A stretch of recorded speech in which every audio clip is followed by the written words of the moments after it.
Cái gì? Sao ra?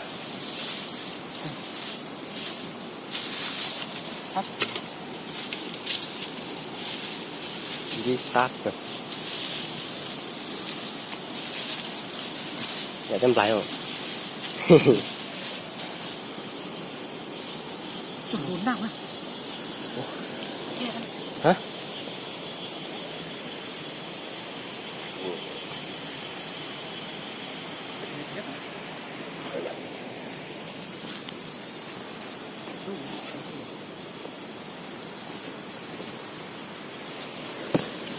Đuổi. Nó kìa. Đây là bồn. Hả? Đây là khóc còn bồn. Không. Nó phải để lên ruột hả? Sự khó khăn nhất. Sao nổ?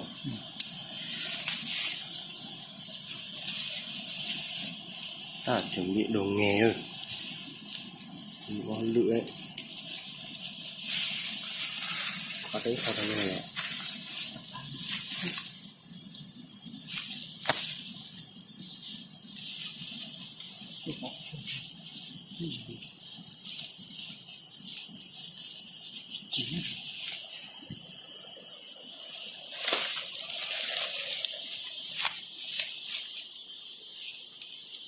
Từ từ.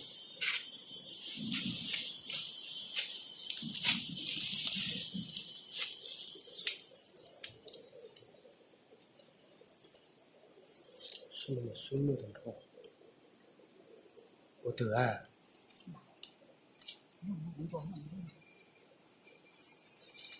Máu.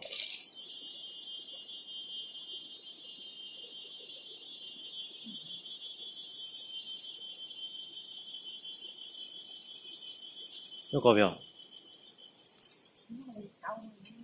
Hả?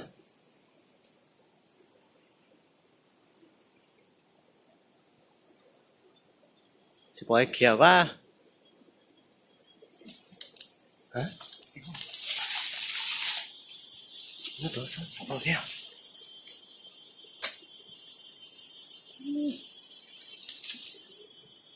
Hả?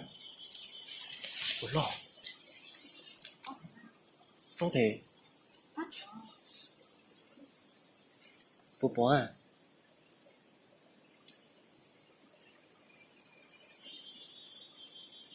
Đồ xìa hư. Ủa. Tội là ngon à. To lửa. To lửa. Có thể. Chỉ cái luôn đó đi.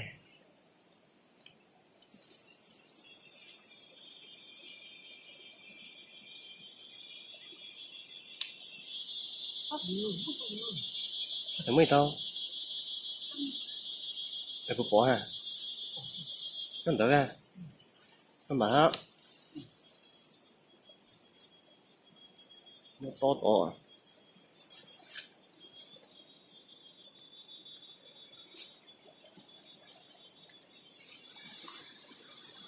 Đu rồi. Hả? Nhanh ca rồi. Cho nói tôi tiếng à? Cho đu một cái hả? Hả? Chị phải tao ngay quá. Vướng không à? Cút. Đây nó.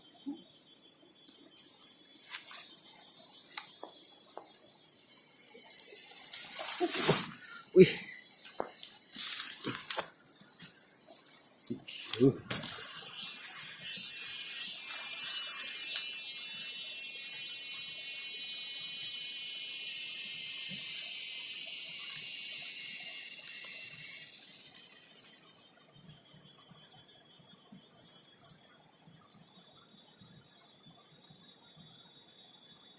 Tao tua. Mới là tua.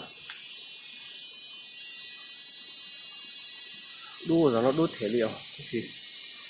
Đút thay nó như bọc kê. Có thích tiền mà cái nó tôi nói đu rùa chỉ sao bọc kê hành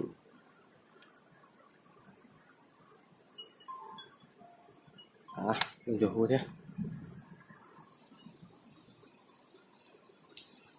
Đừng cho máy tôi.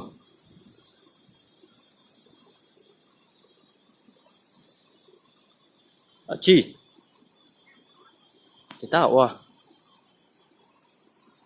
Thì ta tỏ lấy.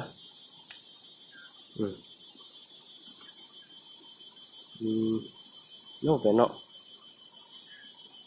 Về hôm nay chỉ tha 6 à.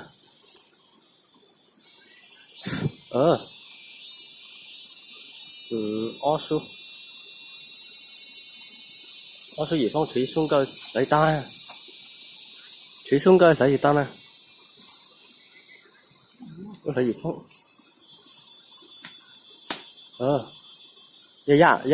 Dạ đến rồi. Rõ số này.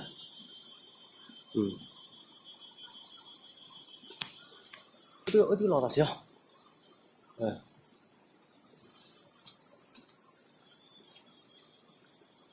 예. 야, 벼.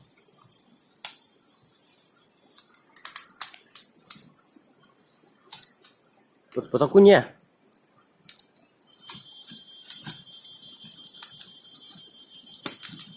너. lu họ cũng như tả ra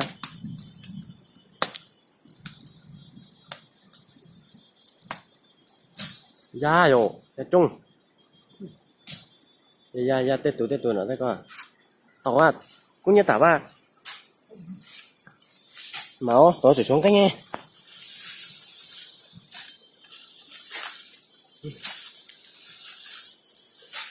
ô số nào mà la cớ nó mê đâu số gì rồi không tả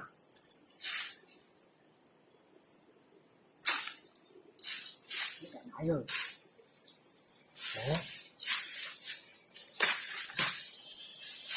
nạ nó coi tự nhiên nặng rồi là nó giống gạo rồi nhá ha ô long nạ mê mẹ gì mê bay xuống rồi ô thịt chua cho màu tiêu quá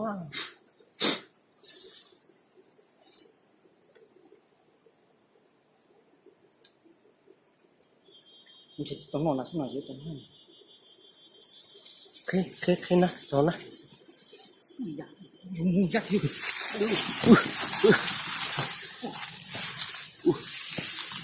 chỉ mua này thiếu rồi mua thế nhỉ ô cậu tiệm mù có mẹ hả không mẹ